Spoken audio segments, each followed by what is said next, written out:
Welcome back to Carnage Unleashed. Today we got our main event. Quintin Richards and Jimmy Sandlin here today. How you guys doing? I'll start with Q. I'm doing pretty well. How about you guys yourselves? Doing well, doing well. Jimmy, how about you? I'm doing great.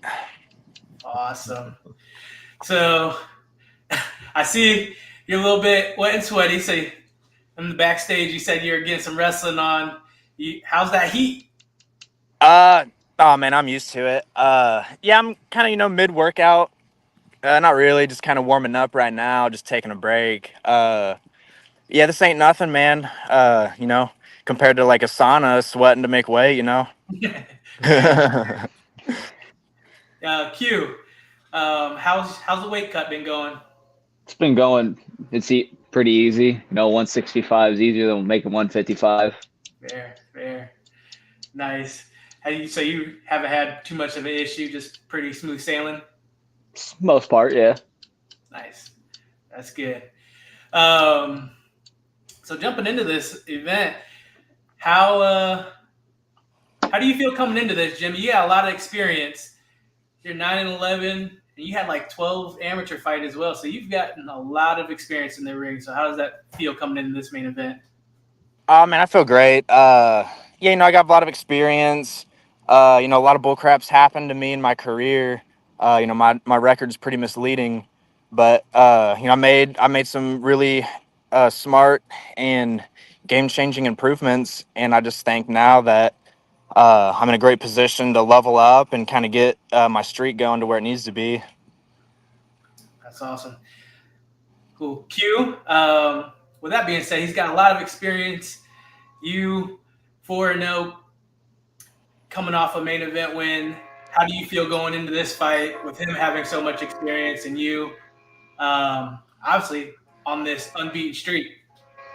It's a challenge. He's gotten, you said, almost 32 fights total. That's way more than me. So I got a total of 10. This will be the 11th one. So it's definitely a challenge. Yeah. So, and then Jimmy, you're coming off a win. Now, how is that win going to translate into this fight against Q? Do you think that puts you in a good mindset coming into this fight here? Oh, 100%. It's definitely a much needed win for me, man. Been on the wrong end of some decision losses, and I had a really bad year last year.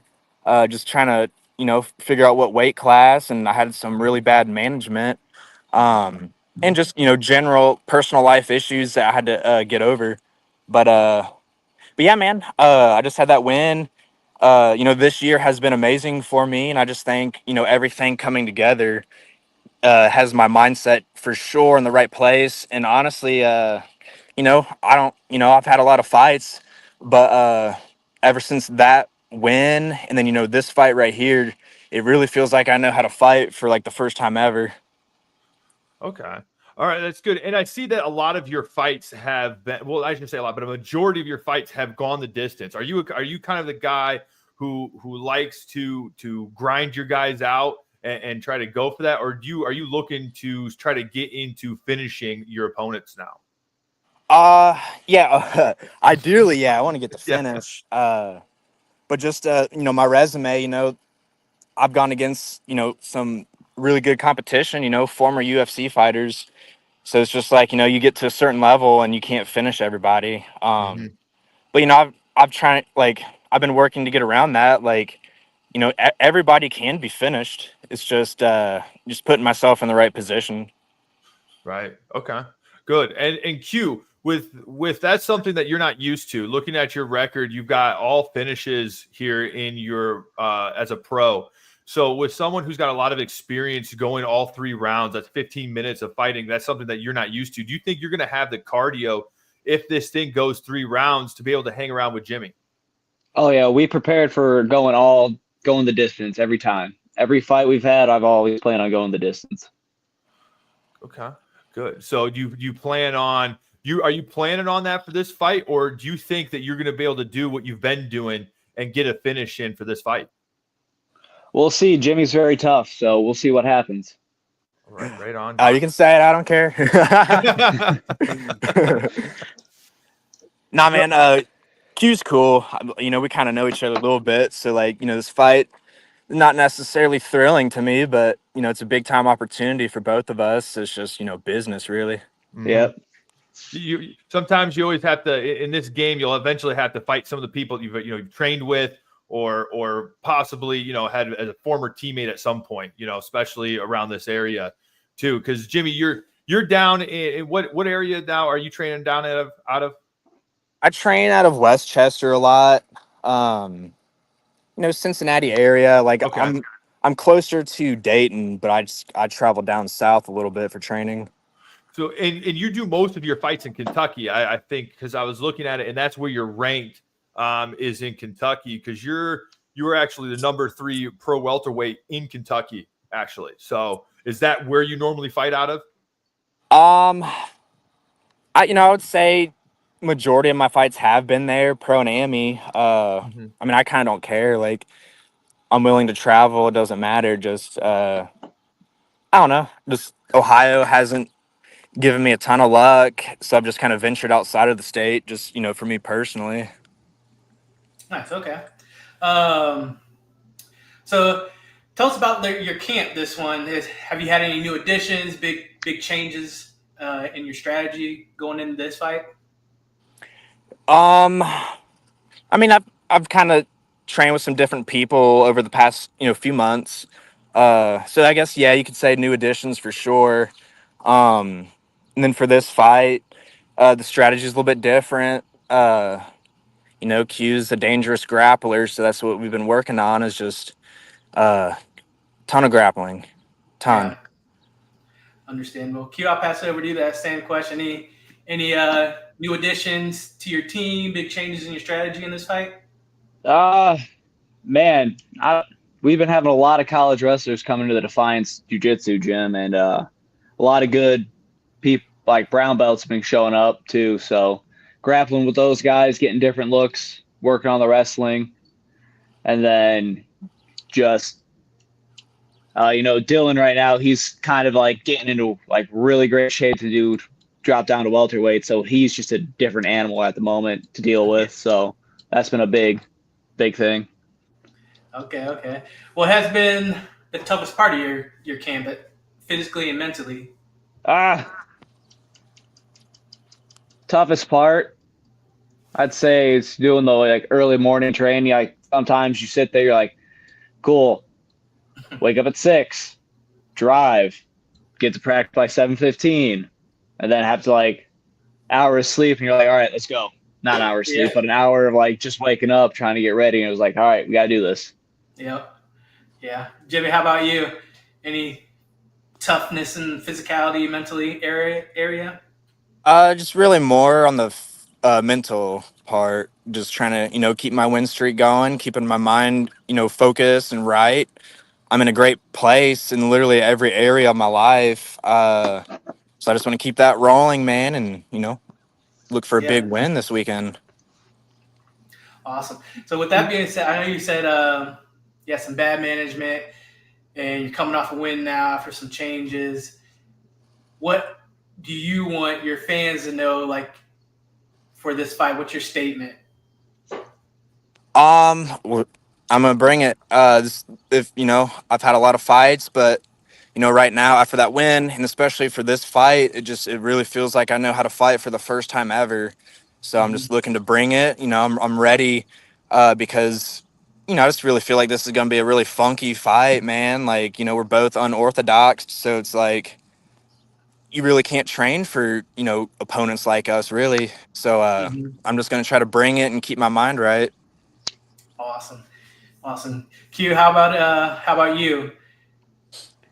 Yeah, like Jimmy said, it's hard to train for the fight because you're just like, what? Like you look at video and film, you're like, no one knows what's really gonna happen. It can go either like it can go up, down, striking, standing. Who knows what's gonna happen? Yeah, nice. So Q, for this fight, are you expecting, if you get this W, to fight for a title, or is that what you're chasing after this fight? I don't know what's gonna come after this fight. If it is a title, it's a title. If it's a bigger shot of bigger promotion, it's a bigger shot of bigger promotion. Just whatever lands in the lap at the time. Okay, awesome. Yeah, Jimmy, are you looking to fight for a belt here in the next couple fights of yours? Oh yeah. Anywhere I go, I want to win, their championship belt. I want to be the best. I want to be at the highest level. For me, I just want to keep my streak going and just, build back to where like I should be. So, whatever happens, I plan to win. I know Q plans to win. But for me, yeah, just, on to the next. I just want to keep getting better and just proving to myself, like, hey, I know how to fight and I know where I need to be at. So I'm just trying to get that. All right. Now, this is going to be kind of for both you guys, and we'll start with you, Jimmy, on this one. So, in a perfect fight, if this fight went perfectly, how do you see this fight kind of going for you? Like, is it going to be you're going to stand and bang? You're gonna kind of take him to the fence, grind it out, take him down. In a perfect world, how's this fight going to go out for you? Yeah, I mean, you never know, based on the video, based on Q's style, based on my style, you never know how the fight's going to go. I definitely see it going to the floor. It's going to be, scrambles, funky jujitsu exchanges, with, fundamentals in there too. So, you know, uh, you really never know how it's going to go. I just think it's going to be like a higher level jujitsu match with punches. So, I mean, in a perfect world, yeah, it'd be nice to get a first round finish, but I just really think it's going to go all 3 rounds.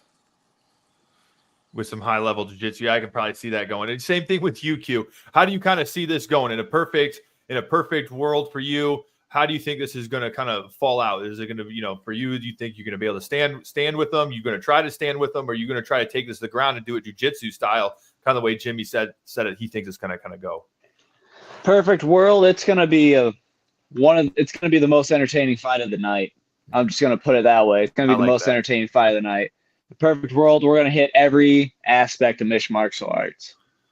The wrestling, the grappling, the striking. Yeah, exactly. That is a perfect world, honestly, in my book. At least for me as a promoter, that's what I like to see is you guys showcasing your skills and that stuff. So I'm really hoping you guys can do that. Because that's one thing that I will say we haven't seen, because Q, you fought on our cards before, is no one's really going to stand with you. That's mostly because they can't stand with you, because you get them and you take them to the ground. So are you trying to then showcase your jiu-jitsu skills, or are you going to try to actually work on showcasing your stand-up abilities? Because we've seen you doing kickboxing and winning kickboxing tournaments as well.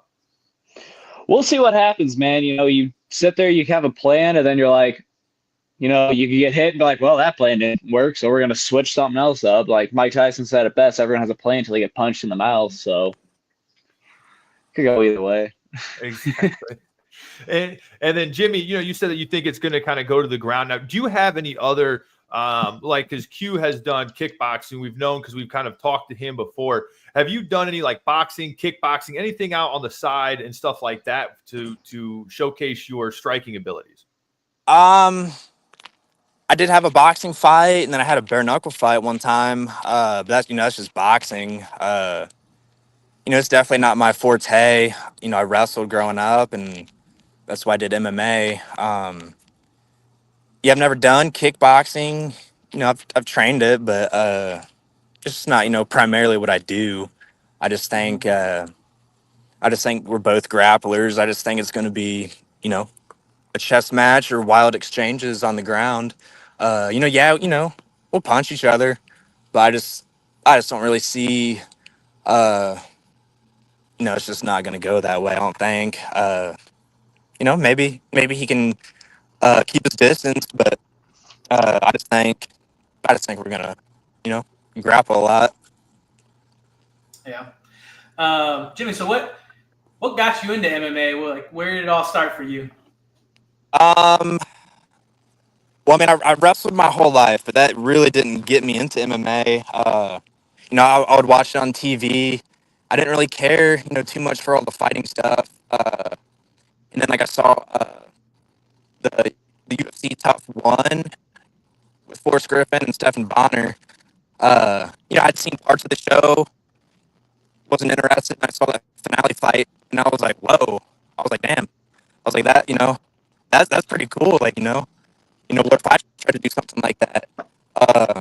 And it had always kind of been on my maybe bucket list or mind growing up, but I didn't make that jump until I was about 21. Mm-hmm. I was like, why not? Let's try it. Like, I don't have competition expectations. I was like, let's just train and see what this is about. And then I just, I fell in love with it. Wrestling was over for me. And I was like, I want to keep competing. So let's try this MMA stuff out. Nice. Yeah. So you've been very active. So are you active because you like to compete so much and you just want to get in there and compete? Yeah, for the most part. I'm really confident in myself. I just think like, man, now's my time. Now's my time. But, sometimes, jump the gun. I'd fall short with some decisions. And then I had some really, really bad management, man, that set me back a year and a half. And then when I was finally able to fight again, it was just a disaster because I didn't have that, competition. I didn't have, my focus because he's wanted me to do boxing, MMA, bare knuckle, Muay Thai. And I'm like, okay, let me just focus on one thing. Because if you chase two cats at the same time, you're going to miss both of them. So I fired my manager, and ever since then, I've just been kind of focusing on MMA. Just maybe last year, since around, maybe November-ish time. And, I've still had some setbacks, but this past win that I had, man, my mind's in a very great place that has never been before. That's good to hear. Hugh, a little bit different question. How's your upbringing shaped you for the way you fight? Ooh, why? How my upbringing shaped my fight? Yeah. Uh, you know,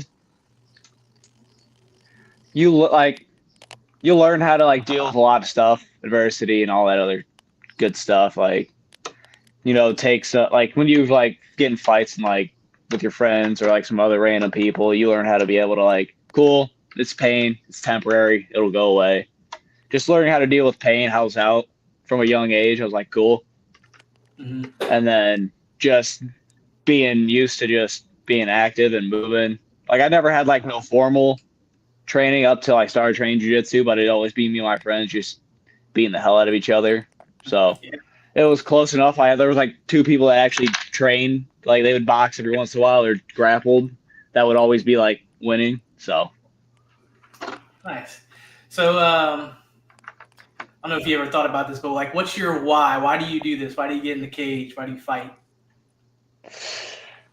man, a lot of people ask me that, and it's always just something I've always enjoyed doing and something I'm good at. So, and I enjoy doing it, and I love it. I've always wanted to do something. Like when I was younger, I was like, "Oh, I'll be a pro wrestler," and I was like, "You know what?" You grew up, you're like, maybe not, because these guys are like 6'3", and I'm like 5'10", and I never got the physique for it. But this fighting shit seems cool.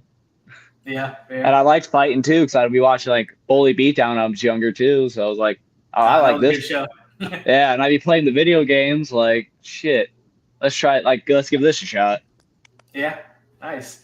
Jamie, I'll pass that over to you. What's your why to get in the cage? I want to be the best, everywhere I go.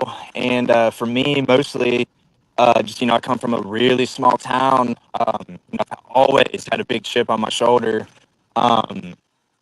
People just kind of look over us, and I'm like, well, small town people can, be big time too. It doesn't matter if you're in, a big city, like New York City, LA, Columbus, don't matter. I'm like, if you want to work hard, if you have that drive, you can be something. And that's, that's always been my mindset growing up. And that's really my why, is to, raise the bar for the people from my hometown to kind of look at me as like, all right, he did this. Let me see if I can go one step further than him. Okay. All right. Now we're going to kind of come to a close here on this interview here, guys. So what I want to do is I want to give you guys an opportunity here to give some shout outs, maybe to your sponsors or some fans or anybody that you want to. Jimmy, we'll start with you. Do you have any shout outs to any of your sponsors or anyone like that? No, I don't have any sponsors right now. I've just kind of put those to the side. I've just really just tried to focus, my mind, on myself, what I need to do, how to take care of business, and then just following, in my beliefs and, Christianity and Jesus Christ. So that's, those are my anchors right there. People I want to shout out to, though, are, guys, that's helped me in my training camp, Seiken Martial Arts, Queen City Grappling Club, and, my close teammates. We've got Hunter Frazier, Sky Gooden, and Alex Burkett. Those are like the three main guys for me. I've added other people in there, Elijah Woodruff, Liam Hamill, and Roger Bowling. Those guys are helping me a lot. And just feels like I know how to fight for the first time now. So I just want to thank, all of them. And then, in my personal life, I just want to thank my girlfriend, she keeps my head on straight and, keeps me focused. And that's another anchor that I have in my life. That's good. That's good. Good. And you, Q, do you have anyone you want to shout out? Any sponsors you need to shout out to? Yeah, I want to give a shout out to KPD Renovations and Builders, Fallen Oak Tattoo Studios, Nails by Kenna, and Sons of American Legion, Squadron 300. Thank you guys for helping me out and making this be able to happen. Okay. Well, Jimmy, we'll let you get back to training. We've taken up a good chunk of your time. I think you're probably all well rested to get back in there and wrestle with everybody. And Q, I'm sure you probably got some kind of training or something crazy to do, knowing you. So we'll let you guys go. And we want to say thank you guys. And Yes, we're excited to have you guys on the card here. June 28th, Carnage Fight Series 2, Richards versus Sandlin. Everybody come and check it out. If you haven't gotten your tickets yet, can't get your tickets, you guys can watch this at carnagemediappv.com for the pay-per-view. So we want to appreciate it. And we'll talk to you guys. Well, I'll see you guys Friday for weigh-ins. So I'm excited to see you guys in person. Yep. We'll catch you guys later. Have a good night. See you guys. So, man, great. I guess business as usual. That's what I'm getting the vibe. Like, hey, I'm going in there getting this done. They seem very respectful to each other. It wasn't like our one interview where they're sitting there trash talking the entire time. So, yeah, they're both just handled professionally. And hey, it's just business. I got to go in there and handle myself. Yeah, and I love it. You can have either one. I don't get me wrong. I love the let's attack each other. Let's make it real high intensity. And then you've got the two pros like this, that are veterans and that have been in the game for a while, and they understand this is business. I'm going to respect my opponent, but I'm going to go in there and I'm going to dominate. That's just kind of how that mentality is that I feel like I saw between those two. So I'm excited to see that unfold. And speaking of that, I mean, might as well just, dive right into it and start talking about, the main card here for Carnage Fight Series 2. Yeah. And let's start with the main event right there. So, how do you think that is going to kind of go away? After listening to them, Jimmy and Q talk, how do you think that's going to turn out? Yeah, I think both very high-level grapplers, and that's their main goal. So I think, like Jimmy had mentioned, it is going to be a chess match, and first one to make a mistake and someone can capitalize on it, I think it's going to win that. And then sometimes you also get where it just nullifies each other and you just get a nice little stand-up fight. Yeah, because you never know. Because you know how it can be. They're both grapplers, so they're probably both pretty good at takedown defense. Mm-hmm. And so, you can have them one going down for a takedown and they just can't take each other down. Yeah. Or it could be just a dirty boxing match up against the cage for a good portion of it. It's probably, I mean, I don't know who's going to take the first shot. I'm not quite sure, but it's probably first it's a high level chess match. So it's probably going to be a stand up at first, checking each other out, seeing what's going on. I'm not sure, how they're going to come out, whether they're going to throw some kicks, whether they're going to throw some punches. Mm-hmm. We know Q can throw some kicks because he's won tournaments before in kickboxing. So we know he can. Is he going to utilize that? I don't know. That's something that I'm going to be interested in seeing if someone can stuff his takedown, because we haven't seen anybody stuff his takedowns yet. Yeah. And then also it's like, I guess it's the danger of like, do you want to risk throwing those kicks with someone that's high level, catching it, taking you down? Because I don't think we've ever seen anybody also take down Q. So we could see Jimmy being a high level jiu-jitsu guy and wrestler being able to just come in there and take him down too. Yeah. Well, Q did get Q got taken down his first time ever in his career, or at least pro career that I remember, his last fight. Oh, okay. Okay. He did get taken down one time, I believe, but he has great offense off his back. Like he's good at scrambler and just like that high level grappling. So it's like, even if you get him down, can you keep him down? So do you think that's how it's going to end up being, is like a big scramble, or do you think it's going to be like a scramble wrestling match, or do you think it's going to be more of jiu-jitsu and changing positions here and there, trying out submissions? Which way do you think that's going to go on the ground?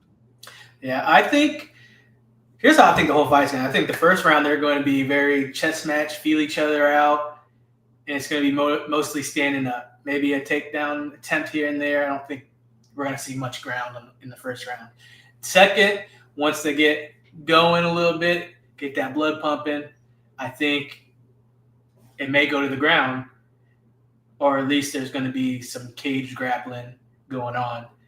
And I think there's going to be scrambles and then moments of danger.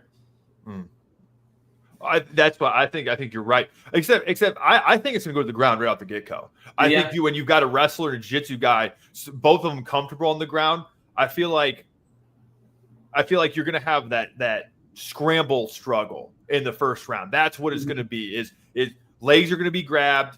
You're going to be up against the cage most of the time, battling for hand positions, dirty boxing. Someone's going to get a sweep somewhere, somehow, and it's going to take them down. And then it's just going to be a chess match of trying to get dominant position that first time and feeling each other out on the ground. I feel like that's how it's going to start off with. And then each round is just going to progress into more dangerous and dangerous territory. He's almost got him in this, but he slipped out. Oh, now so-and-so has almost got him in this, and now they've slipped out. And I think that's how that battle is really going to go and turn out. Yeah, I can see that happening as well. So either way, I'm excited. It's our headliner. It's our main event. So I'm excited.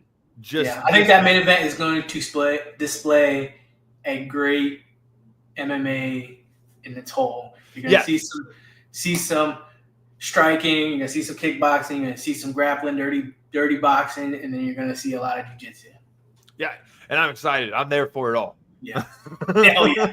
And I'm there for it all. So then we're going to move on to our co-main event, which is Ferreras Golden Jr. versus Wilson Lopshire. Lopshire. Okay, good. You know me and pronunciations of the last name, so I'm glad I didn't butcher that one completely. Hey, I don't know if I butchered it either, but that's how I pronounce it. Wilson, we apologize, man. We apologize if we got your last name wrong. It's not our intentions. So we've got two guys. So Wilson is 2-0, and Ferreras is 3-5. Ferreras is coming off of He's coming off some losses here. Hasn't had he's had a couple of canceled bouts here. So that's always unfortunate because his last fight was supposed to be May 17th, coming off of that. But we've seen Ferreras fight before. Ferreras is a type of guy who comes out swinging. Yeah. Now the question is, has he learned from that? Is he more patient? Do you think he's going to come into this more patient against an undefeated pro guy in this bout? Yeah, I think he's trying to get back in that win column. I think he's going to be a little bit more measured. I think you're still going to see he is so explosive. He's got heavy hands, heavy punches. I think he's just going to be more measured with it. And a lot of his losses, I've watched a lot of his fights. A lot of his losses, he's winning and then just kind of like a Kamaru Usman's versus Leon Edwards on the last like minute or something. He gets knocked out. So I expect some wrestling and heavy punches and him being a little bit more measured. Wilson Lapshire, I don't know much about him, but it looks like he trains out of Brazilian Jiu-Jitsu gym. He looks like he's a ground guy. So it looks like even if he does get taken down, that he's going to be able to have some offense off his back and come with some high-level jiu-jitsu. His actual last fight ended in a draw decision, which I've never seen that actually. Yeah. I've never actually seen that in person. So that has to be an interest. I'm gonna have to ask him about that on Friday and how that ended up and all that. So when we're there for the weigh-ins, we're gonna have to ask him about that. Yeah. But he's got rear naked choke, darts choke is his last three things. Oh, that's the one was a grappling, and those were grappling. I apologize. So I'm over here looking at stuff and not seeing his grappling. So that was the draw, was the grappling.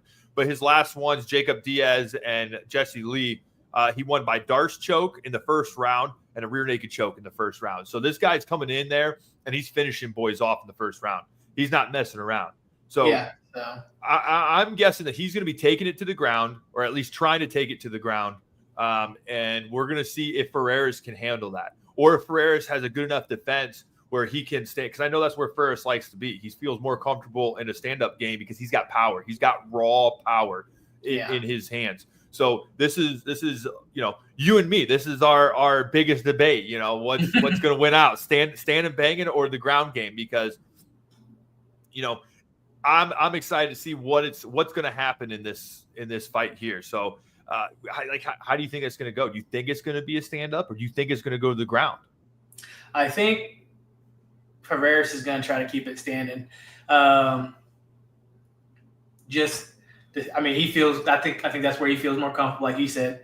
So I think he is probably has worked on his takedown defense. He's worked on keeping standing, keeping his range, so he can utilize his freaking stone hands. Mm-hmm.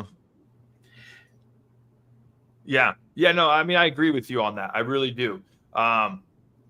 So I'm excited to see either way it's going to go. I think we're going to see high level here as well. It's just we're going to see two pros going to go at it, ready to put it all out on the line. Because that's kind of from talking with Wilson, that's kind of what I get from him as well. So I'm excited to see those two just go at it and show us some pro skills. For sure, yeah. And the record doesn't show his experience. He's 2-0 in as a pro, but he's had 1, 2, 3, 4, 5, 6, 7, 8, 9 amateur bouts. So he's got experience in the ring. So yeah, I think both very experienced in that striker versus grappler matchup.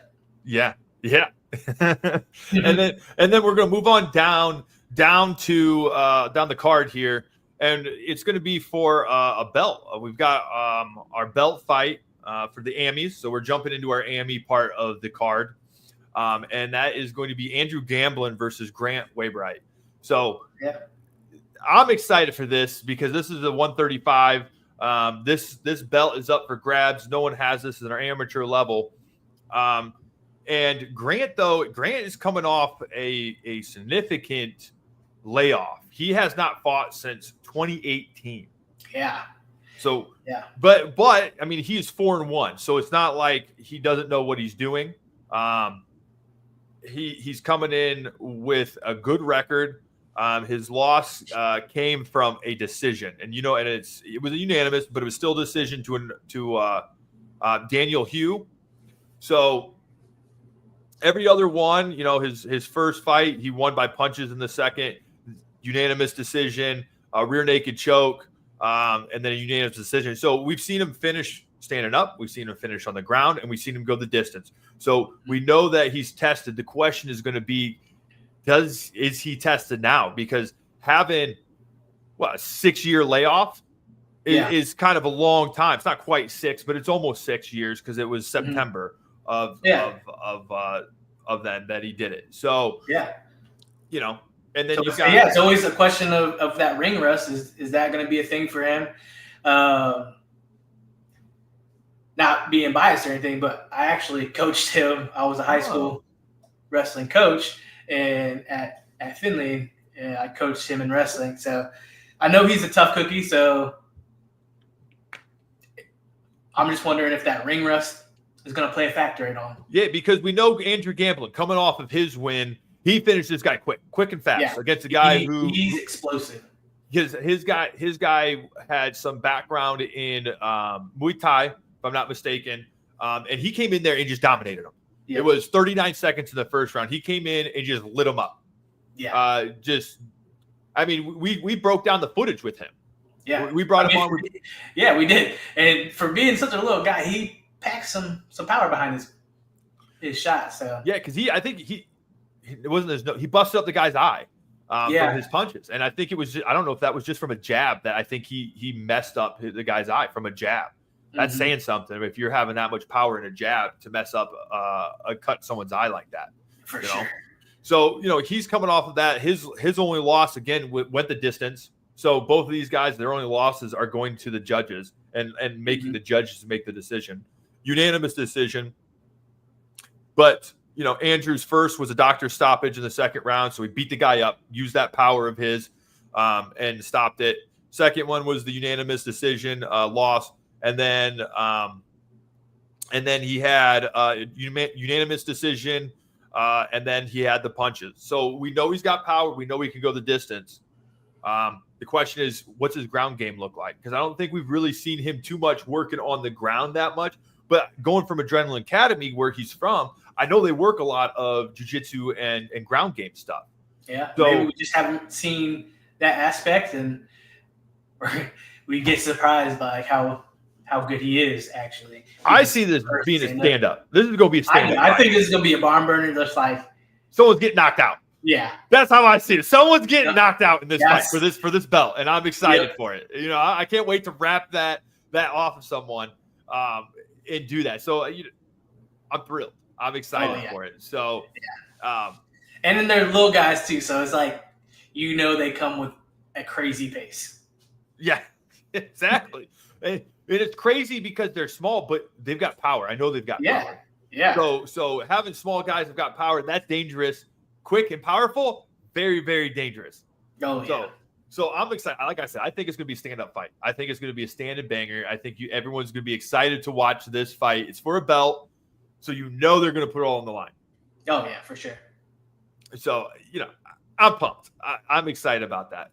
And then moving on down, we're going to then have our interim welterweight championship match here. So for anyone who didn't know, we had a matchup planned, which was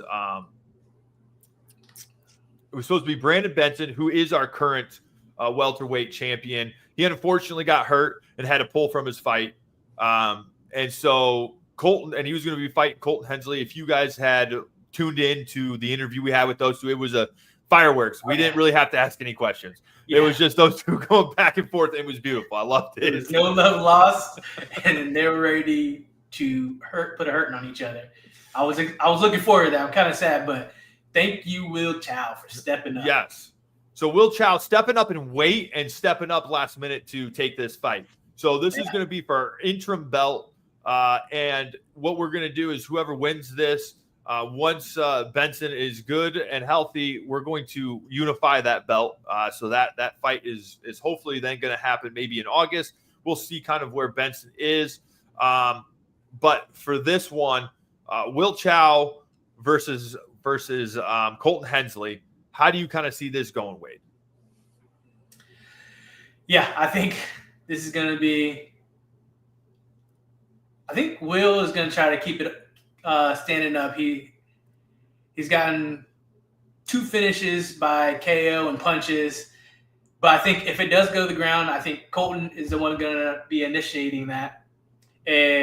But Will Chow has a rear naked choke finish in the first round. So, I guess it's going to be a battle to make your opponent make a mistake and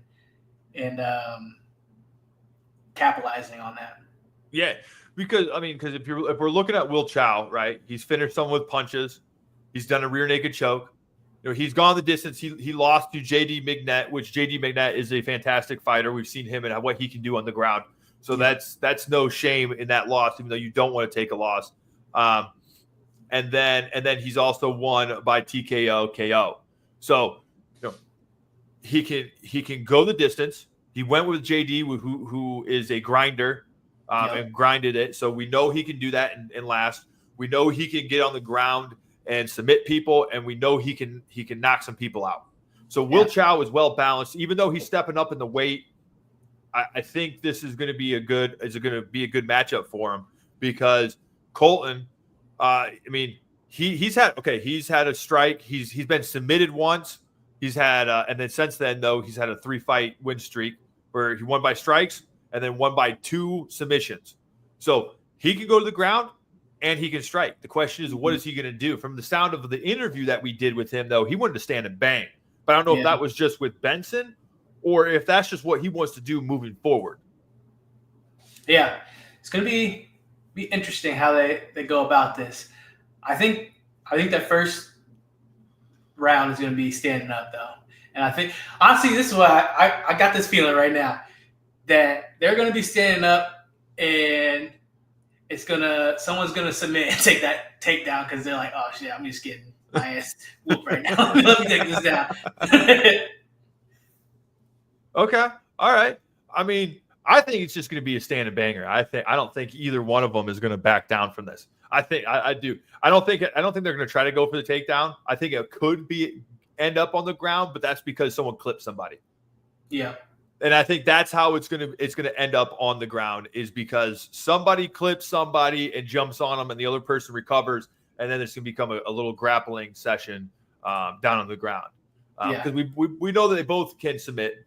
Mm-hmm. I don't think that's where their choices are going to be. I think it's going to be a stand. They're going to stand and want to bang. That's just what my thoughts are, though. Okay.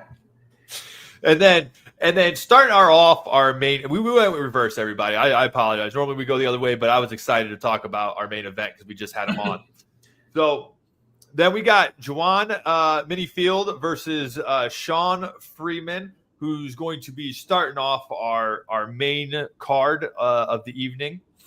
And we talked to Juwan, and that boy just wants to fight. Yeah. It's plain and simple. That boy is just ready to fight. He's already fought the toughest battle you could really fight, and twice, and that was cancer.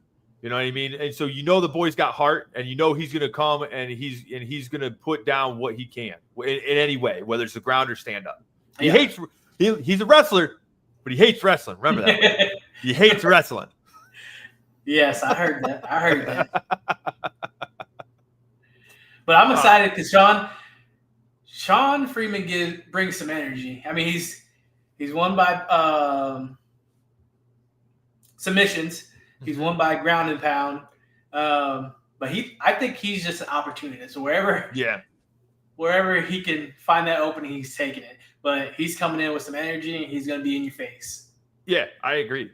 I think that's because we've seen him the last couple. I mean, we've seen him on a couple of cards. So I'm excited to see what he's going to pull out for this and see if he can't do what he's done with everybody else to Juwan, because Juwan doesn't seem like the type of person who's just going to take it. He seems like the kind of guy who he's going to enforce his will on you. And so to me, I'm wondering if Sean can prevent him and Sean can, put his own plan in there and do it. And how we doing, Connor? Hope all is well on your end, buddy. But yeah, I'm excited to kind of see what they're going to do, because like I said, I feel like Juwan's going to be the type that's just going to instill his will on Sean. And I want to see if Sean can withstand it and implement his own game plan in the octagon here. Yeah. And it's going to be interesting because if Sean can withstand that extra motivation behind Jawan. I mean, we just say he just won his battle. He's in remission with cancer, and he's coming out with a point to prove. He feels like that cancer battle kind of set him back, and he wants to get the ball rolling. So he's coming with some extra motivation. So let's see how Sean can deal with that, especially in Jawan's hometown. Yes, and that's going to be the hard part because Freeman is going to basically be the enemy here. Yeah. He's going to be getting all the boos. But personally, as a fighter, I love it when people boo. It just hypes you up. At least me personally. It hyped me up, and I'm like, yeah, let me feel the hate. Let me feel the hate because I can't wait to hear your reactions. What knock this guy out? Yep. Silence that crowd. When it goes from being so loud to just silence. Silent. Well, that's a good we already know Jawan's going to be bringing the crowd because he already said it. He's got the whole community behind him. So I'm excited to see what atmosphere he can bring to this card because it's going to be electrifying already with everybody else on this. Yeah, especially to open up the main card too, like open up with some energy. Exactly. Now, do you have anyone else on this card? I mean, I know we said we're just going to kind of break down the main card, but is there anyone else on the prelims here that you're looking forward to see you fight? Let me see. Because I got mine. I know mine, and if you pick it, I'm gonna be bad. Because you're probably gonna pick it. Yeah. You know, I love the heavy boys. Yeah, I knew it. I knew it. Yep, they're coming to sling some leather. And Donovan Stevens, we saw in BG take on Juan Silva and his debut. It came out. I mean, and we've seen Juan fight before. Yeah, and he's no slouch. And to just sit there and do what he did to Juan is a statement, especially for your debut. Yeah, he's a former D1 athlete, played football at BG, I believe, and transitioned over to MMA. You love to see it because football people, they're explosive, especially being a heavy boy, like coming with some power. So, yeah. So I'm excited for that one. That was kind of my prelim highlight that I wanted to highlight, but of course you had to steal it. But and we can't take anything away from Blake either because we've seen Blake. He finished his guy at home. What did he finish his guy on? Because he was on the same card. And he finished that guy tap out the strikes in 32 seconds. Yeah. I've sparred with Blake and he's got heavy hands too. So what you're telling me, this is going to be another slugger, another leather swapping, punching, blood everywhere. So Kevin better be wearing black, is what I'm hearing. Yes. He needs to take a page out of Joe Rogan and wear all black. Quit ruining his shirts. Quit ruining his white shirts. If you can hear us, Kevin, quit wearing white shirts. Yeah, I know. So, all right. Well, everybody, our show is June 28th. Carnage Fight Series 2. And I got tongue twisted right there. Normally, I don't do that way. I'm going to talking. Words, they're hard right now. Words, they elude me. Anyway, Carnage Fight Series 2. Richards versus Sandlin in Sandusky, Ohio at 1058 Event Center. Come check us out there. If you can't make it, that's fine. You can catch us live on the pay-per-view, and you can check that out at carnagemediappv.com. So go ahead and check that out. And you can also go back on some of these fighters that we have filmed before and check it out on our YouTube channel. Go back, look at those fights so you can kind of get prepped for what you're going to see from these fighters on this Saturday show. So I'm looking forward to see you guys all there. Thank you guys for tuning in and see you there.